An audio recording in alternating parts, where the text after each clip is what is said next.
Well, the number of daily positive COVID-19 cases in the state topped 5,000 this week. The first time since November 2020 it's been that high.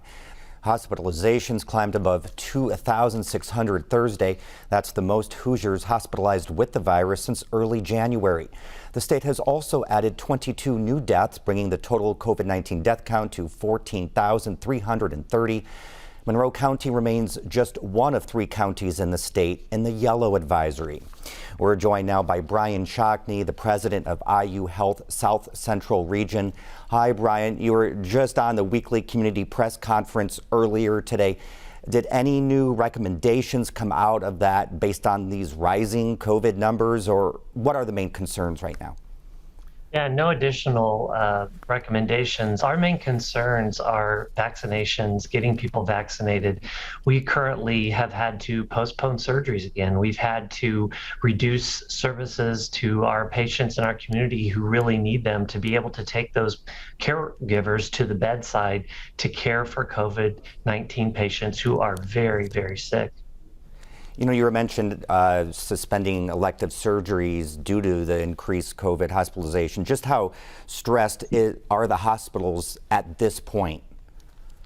Very stressed. You know, this COVID variant is very, very virulent, and it's much more serious than we saw in the first wave, and so it's taking more caregivers at the bedside.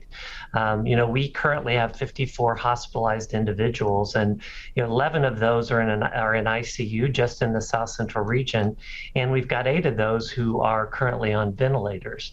And that really takes a lot of caregivers at the bedside. We, in our South Central region, you mentioned Monroe County and how we've got a higher vaccination rate. And so we're seeing less incidents of hospitalizations in Monroe County. But our other counties, we're seeing a high number of patients who are being admitted and who are very sick with this virus. Do you worry about that burnout, losing staff? Are you losing staff? Yeah, so, the burnout is real across the nation, and we're not immune from that here in the South Central region. We're doing everything we can to keep our spirits up, trying to keep our team members with oasis spaces and fed and all the things that we can, trying to work to make sure that they take care of themselves so that they can provide the best care for our patients. We have about 30 seconds. We're seeing that 1 in 4 new cases are children. Are you seeing that increase in child patients, and how does that impact the system?